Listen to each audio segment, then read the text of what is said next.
Big names, big songs, big guests, big prizes. Well, it's a big show.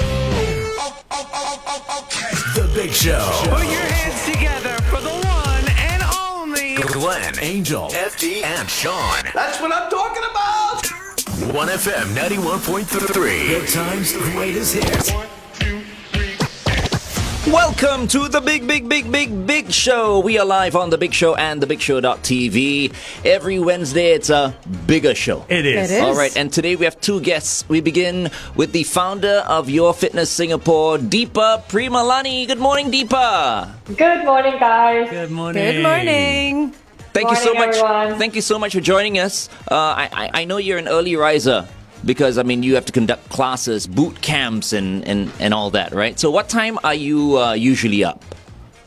It really depends on work schedule, but it's more for the kids. So around about 6 usually, 5:36. Okay, just like us. Not as early as 6 or 6:30. So Okay. yes. Now, Deepa, you are the founder of Your Fitness Singapore. Tell us when did you start Your Fitness Singapore, and why did you start Your Fitness Singapore?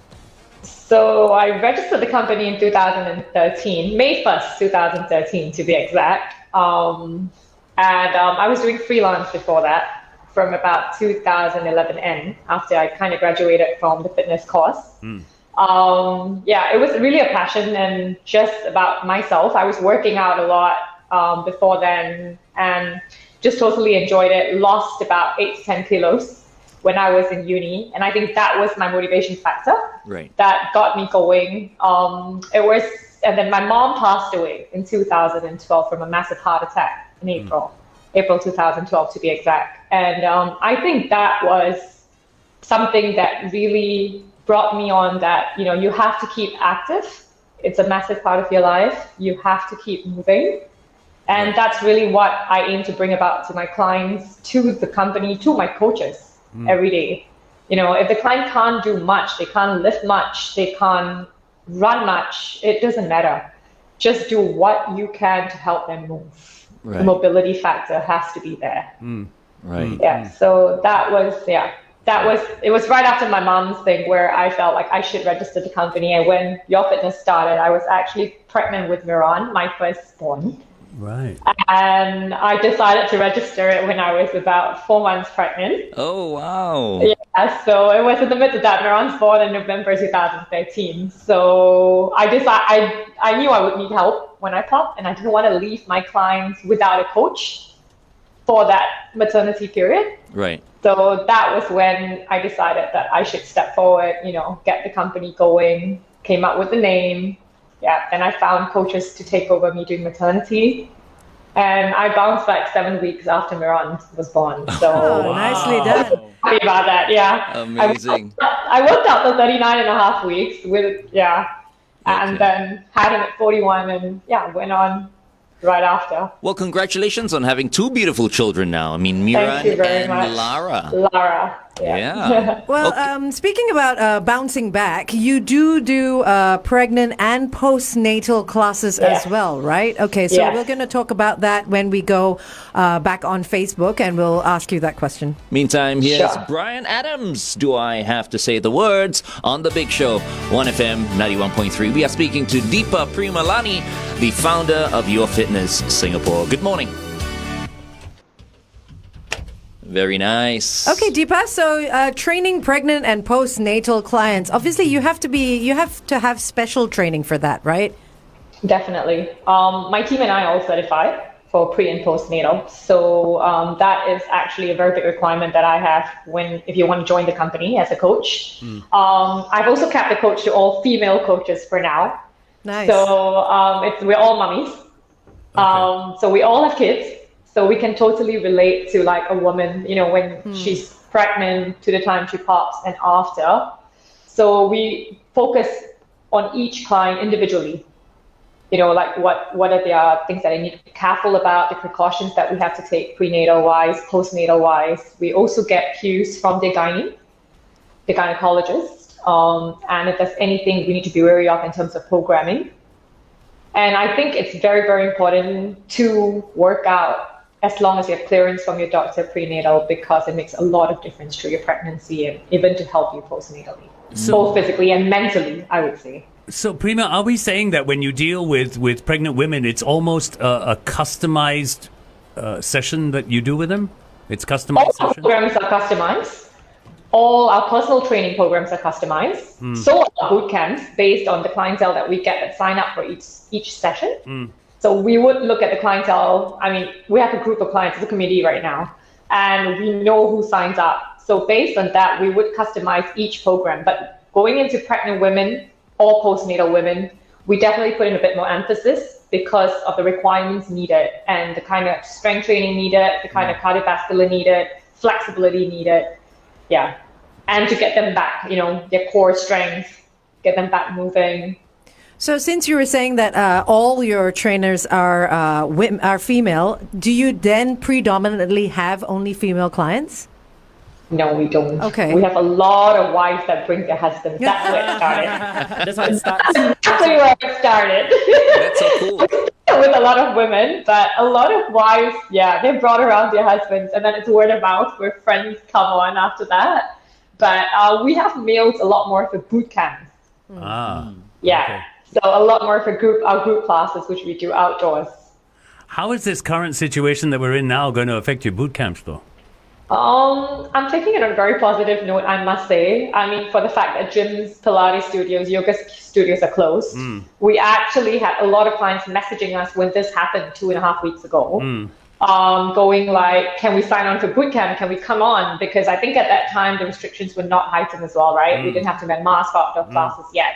So yeah, we had even old clients going like, we're coming back. So it is going pretty well. I think for the fact that gyms and all closed, people do want to still move outside. We've reduced intensity of classes a little bit, definitely to keep it low intensity, so that they are good with their mask on at this point. So we've reduced the cardiovascular bit as well, just so the breathing is good enough during the classes. We're not using equipment, so we're just doing body weight exercises, focusing more on the core, more mobility stuff. So we've adjusted our programs. Like, I was working the whole of last weekend when the new rules were released. So come up with new programs with the whole team as well. Yeah, but everyone looks like they're having such a good time. I mean, I follow you on your socials, your Fitness SG on Instagram, and that's on Facebook as well, isn't it? Yeah, it's Your Fitness Singapore on Facebook. So, Deepa, you do lots of different types of training. You've got strength training, which involves weights, boot camps, as you mentioned, cardio, aqua aerobics, box, thump boxing, animal flow. What is that? Yeah, animal flow is moving pretty much like an animal, I would say, doing different things. We have a special coach who's very much certified for that. Her name's Vienna. She's part of the team as well. Hello, good morning, Vienna. Morning, Vienna. Morning. I hope you're listening in. So it's a lot of mobility work, strength and mobility work. So animal flow is another thing right now, especially with the restrictions. You can keep the intensity down. A lot of mobility with your arm movement. So you crawl like a bear. You go backward into a scorpion pose. So there's a lot of different things. A lot of mobility work with animal flow. Oh, fantastic. That's the first time I've heard of that. Deepa, you also are a personal trainer for children. Yes. And how early do you start the kids? Or how early do you recommend? 4 years. 4 years. Yeah, 4. So we take kids 4 to 12. We stop at 12 for the children. Okay, so what do you do with a 4-year-old? A lot of game work, a lot of hand-eye coordination, movement, again, mobility, of course, agility, just to get them stepping and, moving around. So a lot of games. We play games with them when they're that young, just so they keep interested, they keep keen, running, form, so you run with them, so they learn the correct footwork, correct movement. That's so Keeps interesting. them glued. That's so interesting, because I could never keep, when my kids were like 4, I could never keep them occupied for more than 6 minutes. Something, it had to change. Well, we do kids classes for 45 minutes, so that's like, I mean, I don't deny there can be a handful at times, but it's really fun. And we have kids equipment as well that we use, like not in this situation right now, but balls like with them, little bean bags with numbers. So you can play games, going to your number, mismatching. Right. Yeah, so we have a whole lot of equipment as well. So Well, that's really interesting. it's very interesting. Yes, we are still playing a song. Why was it on stop, boy? No, It's so strange. Yeah, it's so No, strange. it's like that. So it's after the song. It's then they will after the stop. song. That was the intro you saw. Okay, whoa. Yeah, I know. They got a bit worried. That was the intro. That was close. But later let's ask Deepa some of the questions that you guys Sure. have been Yeah. asking Yeah, her for once sure. again on air. Yeah. Yeah. Deepa, in terms of the places you train your clients, is it predominantly in the eastern part of Singapore? I kept the group classes in the East. The main reason for that is because I think we have so many other companies everywhere else already. And we have a very good clientele in the East right now. I think it's a great community that's been with us from the start. I was actually told to start running boot camps in 2012. Wow. Yeah, so it wasn't something that I initiated, to be very fair. I still remember my two, I call them my founding clients. One Russian lady and one local. They came up to me and they went like, can you just do a group class for us at Katong Park, which is under MRT construction right now, but we're still in there because the internal of the park is still open. And they said to me, can you just do us a group class? It's just two of us, but we'll find more people to join us. So we stood through that too. And right now we have over 100 on our chat. Good community of clients right now. That's nice. So for personal training, Aqua Aerobics, kids, we go everywhere around Singapore. We're mobile, so. Are you still allowed to do aqua aerobics now? Yes, we got. So this was going on. We had a whole debate with condo managements and things like that. But on a positive note, yes, we have clearance from Sports SG. One client masked, two clients in the water, one coach masked outside. Oh, okay. Not all the time, because the coaches for aqua aerobics don't go into the water. So they are standing, instructing outside. So two clients, but we keep the clients 3 meters apart in the pool as well. Okay. All We've right. got a question on Facebook. Sam is asking how many kids are there typically in a class, just to find out. Our minimum is 3. We take a maximum of 10. Okay. Right. So we try not to go too big. This is pre-COVID, of course. Pre-COVID, of course, yes. Yeah. Do you guys do online classes now with everything that's going on? Yes, we are doing virtual classes as well. So we can't do boxing boot camps at this point. So we brought that online converted that into a regular boot camp. We have converted our HIIT sessions into virtual sessions as well. So they can still get their HIIT, but just being home. Because that one, you definitely need your mask off to exercise. We actually started virtual more than a year ago when COVID first kicked in. So it was a good platform. So now everyone's not, we don't know what to do. We're already there. And we're carrying on with it. Right. It's good because clients use like water bottles and towels from their house, detergent, all that stuff. And they're still getting the workout done. Okay, we're going back on air. Stand by, Deepa. I might ask you a few of the questions that we Sure. asked you earlier, yeah? Sure.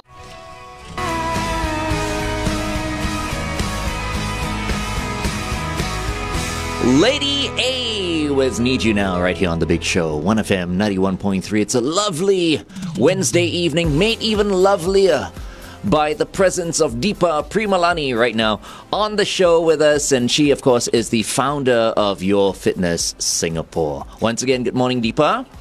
Morning, guys.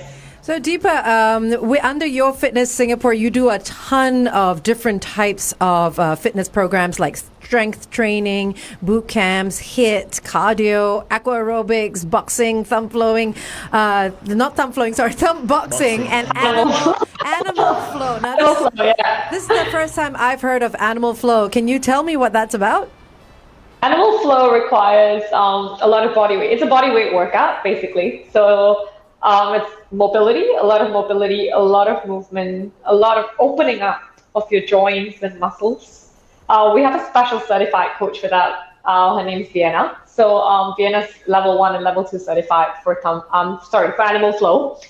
And so it's a lot of groundwork. So for animal flow, you're already literally on the ground, opening up, working your core, upper body, lower body. You move around, bear crawl, scorpion pose. You name it. they've pretty much got it. You know, when this COVID situation eases up, I'm signing up for the animal flow class. Yeah, it sounds like Vienna. fun. It sounds like something that kids would love to do as well. Do kids do the animal flow as well? Yes, we've incorporated it into their programs. Do you guys I get to actually told Vienna the moment she came on board, make sure you do animal flow with the kids because they love it. And they come with their sounds as well, so it makes it very much more fun. Yes, that's what I was going to ask, whether they make sounds. they do the full impersonation, so it's amazing. So Deepa, with kids, because you train kids and animal flow is one of them, my problem when my kids were young is trying to keep them focused for anything more than 6 minutes. How do you manage that with a group of kids? Our group sessions are Saturday mornings for kids, so we do them off school. So firstly, they're fully energized, so we really do have them in the morning, first thing at like 9:15 on a Saturday, and it's a 45-minute session. We start with basically warm-ups, runs, and then we go into games. That's really how we keep them engaged. And I think one thing that really keeps the kids glued as well is they have made friends among themselves at the boot camp. So they come looking forward to the next thing, and a lot of it is running around, playing games. So I was mentioning as well, we have equipment with numbers, like little beanbag with numbers, little balls that they engage with. So they really enjoy it. And what they always do is, because we have the kids session after the adults on a Saturday morning, for instance, right? And what they do is they love exploring the adult equipment as well, like battle ropes and the bikers, kettlebells, slam balls that we have. And they really want to try. So we get the lighter weights for them. I mean, obviously not in the situation right now where we can't use equipment for our sessions, but a few weeks ago as well, they really use that equipment and try to do the strength that their parents are doing as well. Oh, wow. So that's another interesting thing, because they're usually there watching the parents, and they come on trying to do that as well. You know what? When things eases up, I think all of us We should all go for a It'd be boot very camp. interesting. Yeah, we should We should join your have fitness. 91.3. Yeah, why not, right? Why not? Absolutely. Hey, Deepa, could you tell everyone how they can register for your classes? I mean, once this COVID situation eases up, how can they get in touch with you and your trainers? Just log into the website. My name and number is there. It's a very personalized service, basically. I'm actually on a one-on-one contact with almost all clients, right? I usually tell them to message me, have a conversation with me before we schedule a trial session. Okay. So we do a trial session for all our classes, whether it's Aqua Aerobics or kids, or we charge a small fee for a trial session right now. And get in touch with me, let me know what your goals are, what you're working towards, if you have any injuries, any mobility issues, if you're pre or postpartum, and then we take it from there. I recommend which sessions to go for. So Aqua Aerobics is one point where I recommend a lot of rehab clients to start with, as well as postpartum. So you'll be amazed at how much you can do in the water. Many people don't realize that. So then I recommend it, and then we customize from there. Right. And of And course, then, so get in touch with me. If, my number's on the website, my number's on the socials. So all right, fantastic. I'll send a note on the website. That's fine as well. I would respond. And you work with people of all ages, so that's a Always. great thing. Yeah, our oldest client's 75, so Oh, FD, yeah. Okay. you're a baby compared to the 75-year-old. Okay, here's the thing. In a while, I'm gonna ask you a question about your rehab training. Okay, so Sure. just give us a bit. All right. Meantime, yes, take on me on the big show. 1FM 91.3. Good morning. Rehab. Okay, so I'm not 75 yet. 65. 65. I'm 10 years off that. 3 weeks ago, I sprained my ankle really bad, and there's ligament damage. So my ankle is still taped up. It went from tape and bandage through. We did all the usual icing and whatever, blah blah blah blah blah. How do you handle rehab for specific injuries like that? Do you see what the injury is and then start with aqua aerobics and gradually move on? How does it work? No, never. I never give a specific thing to start with. Right. It's always seeing what the client's interested in also. Yeah. I mean, I can't just tell a client who wants to do land training, go into the water. Yeah. They wouldn't really be comfortable with that. So if you're telling me it's ankle, I would obviously rest it out first. Yeah. Get your clearance from your physio, Yeah. your doctor. It's Yeah. always a step-by-step process, right? Yeah. And then we would assess injury. And we would start with, again, I would go back to range of movement work and mobility work, working on that muscles surrounding that first Yeah. to strengthen it. We can work on your upper body, of course. Yeah. And then we would assess the injury and gradually try and work on it. That's interesting. I think he'll enjoy Animal Flow at this point. he'll be a limping polar bear. Oh, Or like a seal. The thing is FD, and my dad trains 3 times a week. Really? See? Awesome. One of my coaches, with my lead coach, Herda. Wow. So she comes over to my place to train my dad. Oh, okay. Get someone to go over to your place and train That's you. really interesting. Yeah. someone needs to go to you because you're not going anywhere. Yeah, exactly. FD's hip hop name is Can't Run DMC. Deepa, I have a question. Home-based learning has started up once again. So for those who are parents that are listening in, what can they do with their children to sort of help them exert all that energy that's built up? They're cooped up at home and stuff like that. What's the one piece of advice that you can give them? In other words, she's asking you, what do you do with Miran and Lara? Yeah. Just let them back the house, guys. What else they do that, right? No, I mean, it's really keeping them moving and really burning that energy. Like I said, I mean, I'm taking advantage of what we can do at this point. So for Miran, like I said this morning, he's got a tennis class at 10 o'clock, 101 with his coach. And around the house, honestly, what I do sometimes is I just put on music and let them dance. My kids love it. Right. Just shake it off, get that energy going. I just sometimes, when I'm doing a virtual class, I just make them part of it. Okay. Do your squats, do whatever you can. Let's go, jumping jacks. It's all body weight anyway. We don't have much equipment involved. That's another way I keep my kids moving. Right. And I think in between home-based learning as well, they need a lot of breaks. So I tell Miran, go walk around, get your steps in. He has a Fitbit. Oh, wow. Obviously, that's good. But so we make him, like choke up steps, just to burn off that energy. But you know what, guys, we can still go out as long as you're masked. So I would still take the kids down to the pool, get them scootering around, just as long as they're on their own. Just to burn off that energy. But I love the idea of people who stay somewhere where they don't have a pool, easy access to a pool. That whole idea of, hey, mom and dad, you've signed up for a virtual class. I'd like to join in. Let the kids join in and just do what they can. It's an awesome idea. Or even easy, just turn up some music and let them dance. Yeah. I think that's a great idea because everyone loves music, and putting some of their favorite tracks on the stereo is a great idea to get the kids moving. Super idea. Deepa, what's your fitness philosophy?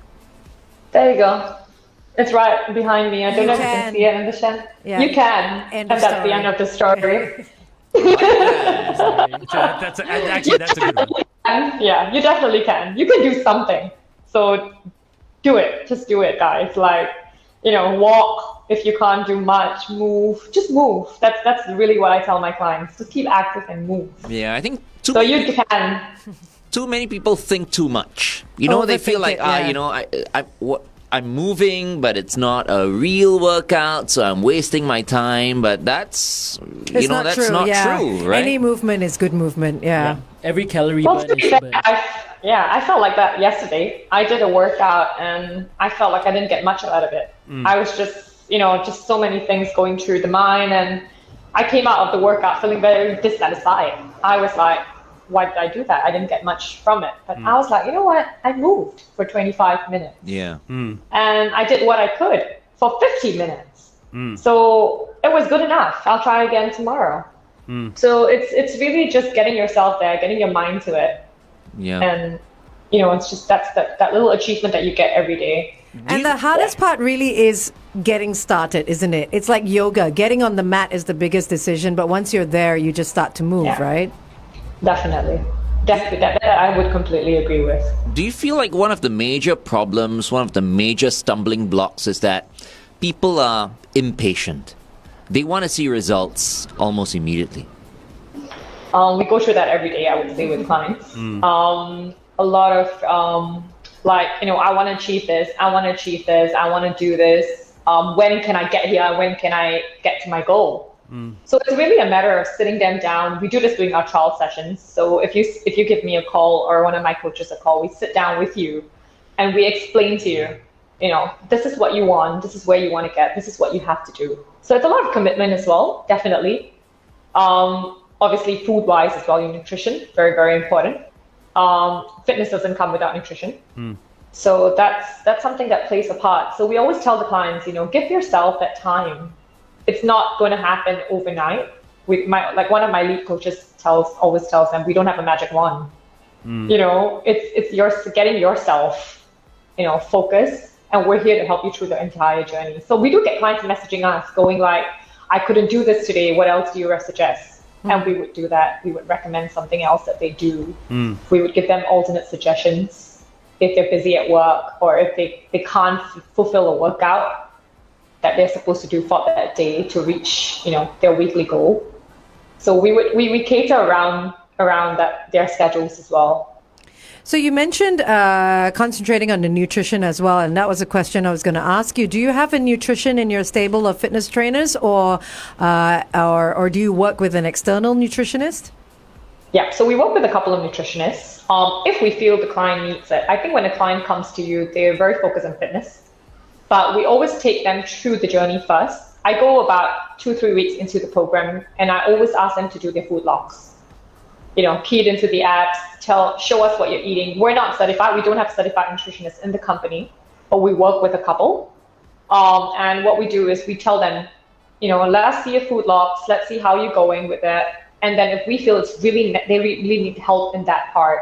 So we have some vegans, I think like yourself, right, Angel? Yes. So we do have some vegans as well. And, they're products. For example, your protein intake when you're vegan, with muscle recovery and predominantly just on a general basis. So if we really feel they need help with that aspect, then we would recommend them to see someone that we know. That's a good And question. then we work with the nutritionist. The vegan question is a good question. Yeah. So we'll end off with that question. The vegan question? Yes. Okay. Yes. Yeah, Let's not forget the vegans.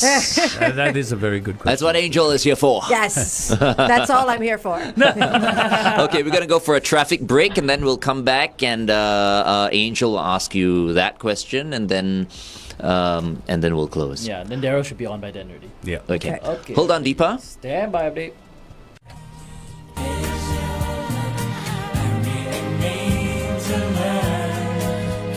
OneFM 91.3 traffic. No sign of any major problems. Usual delays across the expressways. I mean, that's quite normal for this time of the day. Just take care. Make sure you've got everyone in your car buckled up, particularly those in the back, and have a safe drive off. Welcome back to The Big Show and TheBigShow.tv. Our guest for this morning is Deepa Primalani, the founder of Your Fitness Singapore. And you can follow their socials on Facebook. They're Your Fitness Singapore on Facebook. And they are at Your Fitness SG on Instagram. Once again, welcome, Deepa. Thank you so much for spending time with us this morning. We've had a very, very interesting conversation, both off air and on air, like we are right now. Angel asked you a question off air earlier on, which I think will interest many. Go ahead, yes. Angel. So, Deepa, you were talking about also making sure that the nutrition side of your clients is well balanced with the kind of fitness that they're going to be involved in and the kind of goals that they want. So, as a plant-based as someone who's on a plant-based diet myself, how would you, or who do you work with to be able to ensure that I get the proper nutrition and I get the proper workout that balances on both ends?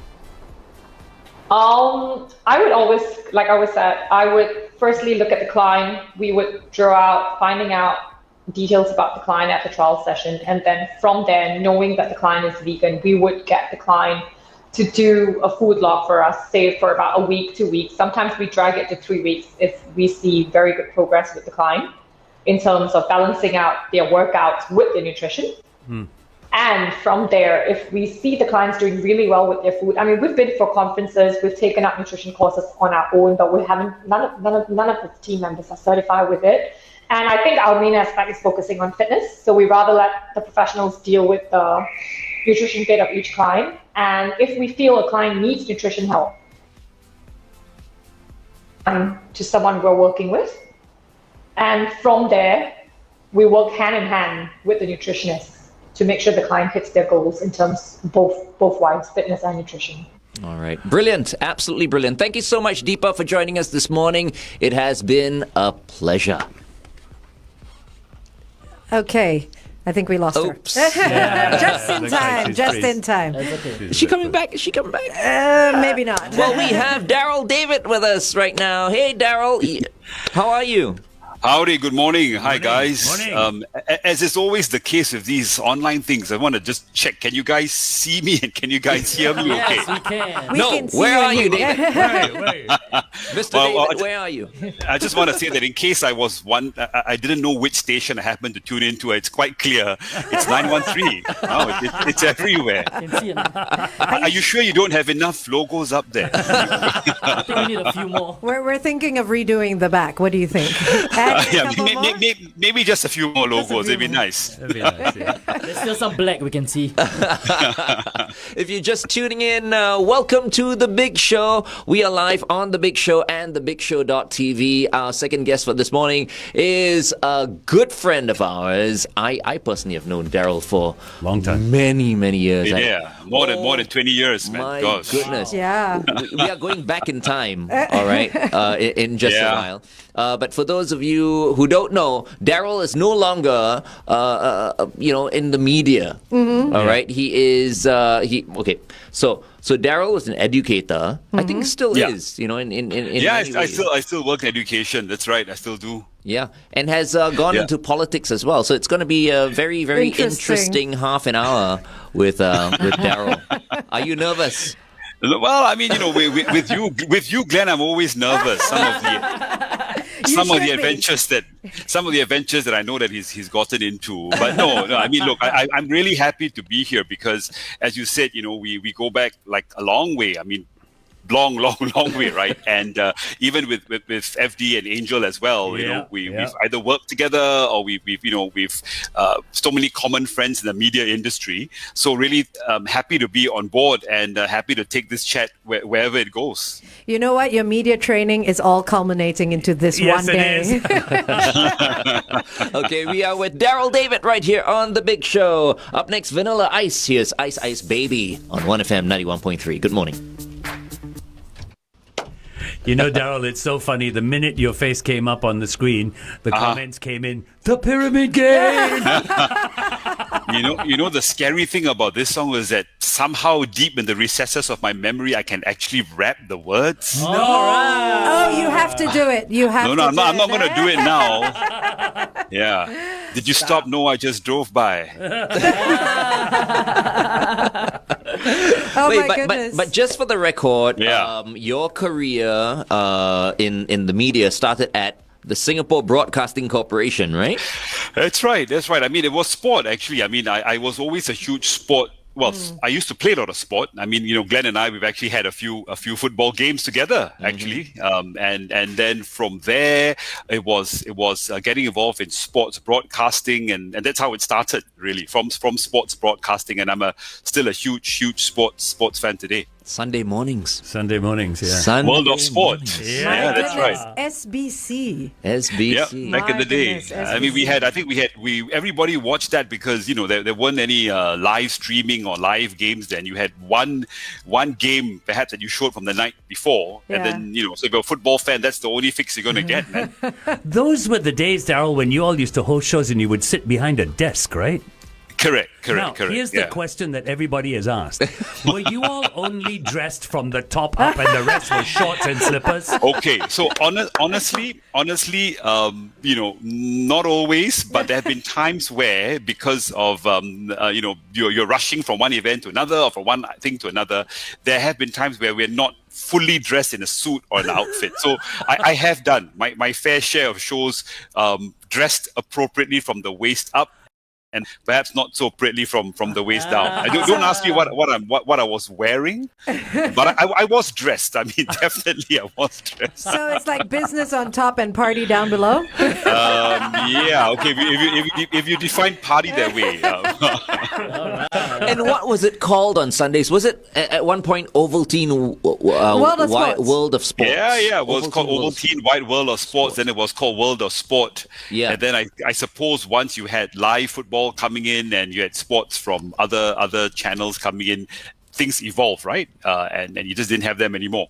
Right. And I mean, look, this is going to bring back memories for many people. You know, it was Darryl and a whole bunch of good guys. Yes. Yeah. At that time. Yes. Right. So there was Hamish. Yeah, it's right. It was an island somewhere in Thailand. Koh Samui. Koh He's Samui, a Koh Samui, Probably yeah. watching right now. Yeah. You know, there was Nigel as well, I think. Yes, that's right. Nigel, Mark Richmond, who That's right. I mean, we've all worked with him at some point in time. It was Brian. Let's not forget Brian. Brian Richmond was still on. Yes, Uncle Brian. Yeah. So it's funny when you talk about it and you talk about it as it's a whole legacy period. But I guess the truth is, with media being very different, then you had only certain platforms that you were on, and because of that, people will still have certain fond memories of shows or programs of things from a particular time, because I guess the landscape was not so fragmented and crazy as it is now in terms of what's happening. So in the same way, I suppose you talk about a pop star or a celebrity from that era, and everybody still kind of knows who that person is, more or less. Whereas now you just have so many people on so many platforms. You go on YouTube, you put on something, you're a celebrity. 3 weeks later, someone else becomes a new celebrity. And I guess that's the world we live in, yeah? Yeah. Yeah, that is true. And then, of course, fast forward, you went on to sign a full-time contract with SBC that's right. and MediaCorp at that time.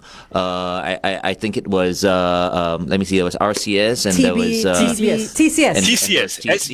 SBC, TCS, MediaCorp. Yeah, that's right. So you were there during the TCS time or even during the MediaCorp time? TCS, yeah. So it was SBC and then it was TCS for about a year. Then it became MediaCorp. So I think probably all of us on screen, maybe Sean accepted, the three people who have worked with, all three. And I guess people like Brian would work before, because it was RTS before that. Oh my goodness. Wow. Radio That was Television black and white, is it? Mark will remember RTS, Yes, Radio I Television Singapore. And I will remember watching television in the basketball courts of community centers when it first came out. Wow. Oh, wow. There you go. Incredible. Yeah. So, Darryl, from sports, then obviously to a game show. Tell us your experience on the pyramid game. I think I always enjoyed being in drama. I'd always enjoyed performing, and it's one of those things where I was able to happily marry the two quite polar opposites of being a sports guy and then being in drama as well. So I think drama naturally allowed me to try different things, and the pyramid game gig came up. It was open. I'd always enjoyed playing the game. I think I'd been on the game quite a few times as a guest. I was always stoked because you go there, you play. I love playing games. I love playing, getting involved in those games like that, and then you help contestants win money as well. So you kind of feel good also that folks. In fact, I think there was once where I was on as a guest, and the person I was playing with won $30,000. Oh, nice! Wow. Yeah, and 30 grand in the mid 90s is not a small amount of money. Yeah. So. Correct. So when I got a chance to host the game, I was really, glad to do it, and it was a daily program. What I enjoyed really was meeting all the different people on the show, because you'd meet all kinds of people, from students to folks who are homemakers to professionals, and I think it was a very simple concept. I think it's there are games that are like that today, right? Whether it's win, lose, or draw, or Pictionary, or heads up even. Yeah.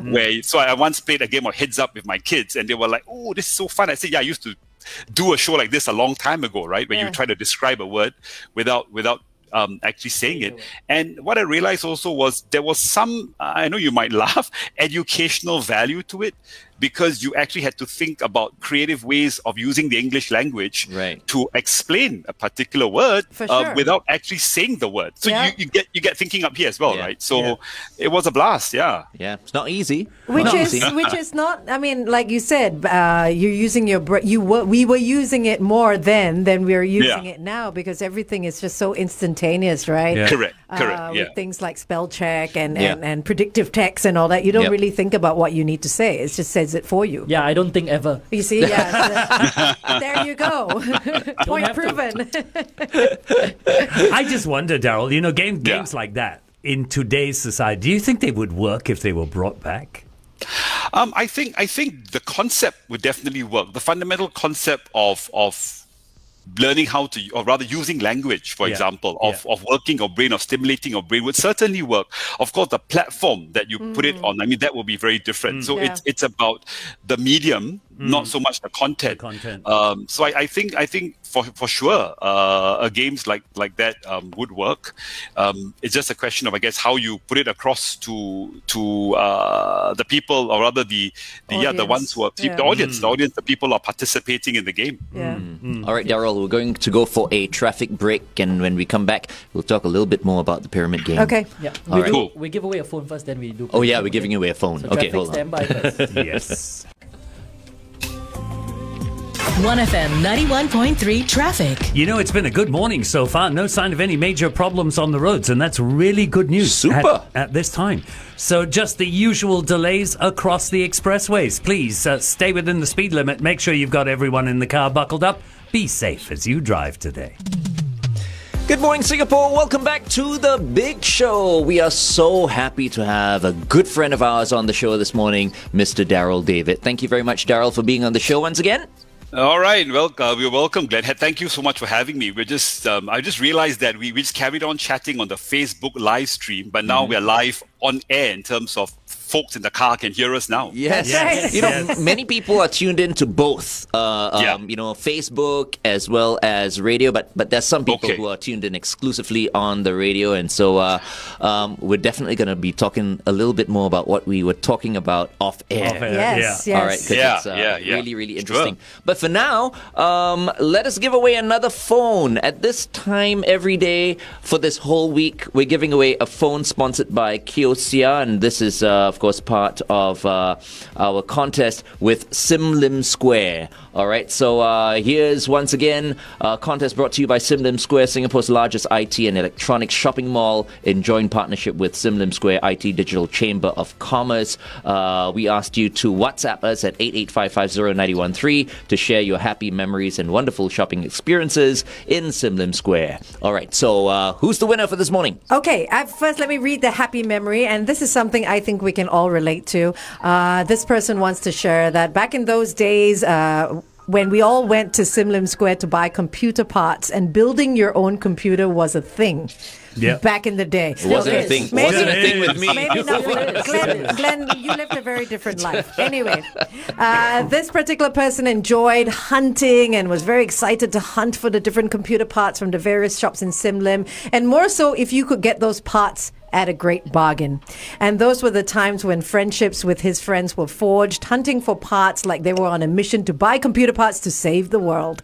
Anyway, hunting and scouting for hardware and software, SimLim Square was definitely a place like no other. And it still is. And congratulations and thank you so much for sharing that story. Keegan Tan, you've got one for yourself. That mobile phone, the third one for this week. Just like that. Congratulations. Nice. Congratulations. All right, back to Darryl David, who's joined us this morning. And, the reason why I keep on thanking Darryl for joining us this morning is because I've been trying to get Darryl on the show for quite a while now, but he's been so busy.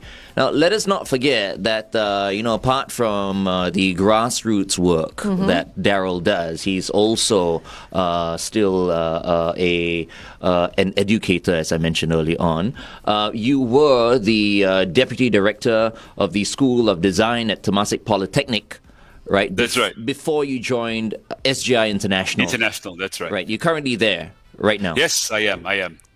Well, education is always something that's been very, very close to my heart, Glenn, regardless of whether it's polytechnic education or the education now in SGI International. Reason why I started was because I believe that if you're involved in the education and shaping of the young, then you also have that part to play to helping them, prepare themselves for the challenges that they face beyond school, right? So I think all the more now, and it's something that I've spoken about also in Parliament and in some of my speeches and the points I wanted to make, increasingly it's not so much about what you know anymore. It's about what you can do. Because with so many learning resources, so much learning resources online, and everybody acquiring knowledge, I think you need to be able to guide the children, guide the young in terms of how do you apply that knowledge, how do you navigate the space when you finish school, how do you deal with the challenges of the world that we are in. So I think education is so much more than schooling. I mean, schooling is you go there, you just get information, right? But if you have all that information, but you don't have the wisdom to know how to apply that information, then that can be quite a dangerous cocktail, if you know what I mean. Right.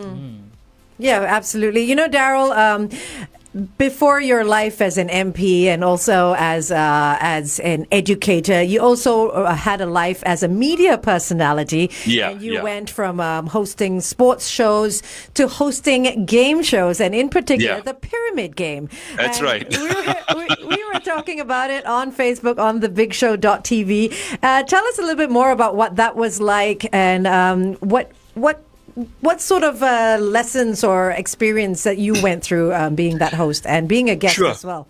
Yeah, I think I started off being a guest on the show, and I've always enjoyed the concept of the show because I think it really encourages you. You do have there are some benefits to it, right? Because it encourages you to work with your brain, to use the English language in ways to describe certain words that you can't mention. So you're thinking, you're using your thinking caps, and it's also pretty entertaining. So if nothing else, you have a good time, you play it, and you also learn a few words in the process. So there is some educational edutainment value, I suppose, to a show like the Pyramid Game. I love playing it as a contestant when I was a guest on many times. I think there was once where we mentioned it on the Facebook chat that I actually helped a contestant win $30,000, which was not a small sum back in the 1990s. So when a chance came to host the game, I really enjoyed it. I enjoyed meeting all the different people. I think Glenn, FD, Angel, you probably all had come on the show at some point in time as a guest. Yeah. And because it's a nice environment in the sense it's almost like harkening back to a simpler time where you play charades or you play these fun games in the living room. It was a much simpler time. Although I believe, in response to FD's question, the concept of the game I believe still holds strong because you're talking about being creative in your use of the English language. You're talking about using words to describe. If that concept could be brought today in a different platform, a different way, I'm sure it would still resonate with a certain group of people, a whole new group of people. Mm-hmm. It's interesting, Darryl, because you talk about it as so much fun and so it's something so enjoyable to do. And I had the same experience when I was doing Who Wants to Be a Millionaire. But I also found it's incredibly stressful hosting a game show like that. Did you ever feel that stress? So I guess Millionaire was a live show, so I suppose it was live, was it not, FD? So I think no, it was recorded. Millionaire was recorded, yeah. Okay. In front of a live studio audience. Oh yeah, we did have a live studio audience. Well, the Pyramid Game was recorded as well, and what many folk might not realize was that we used to record an entire week's program in a day.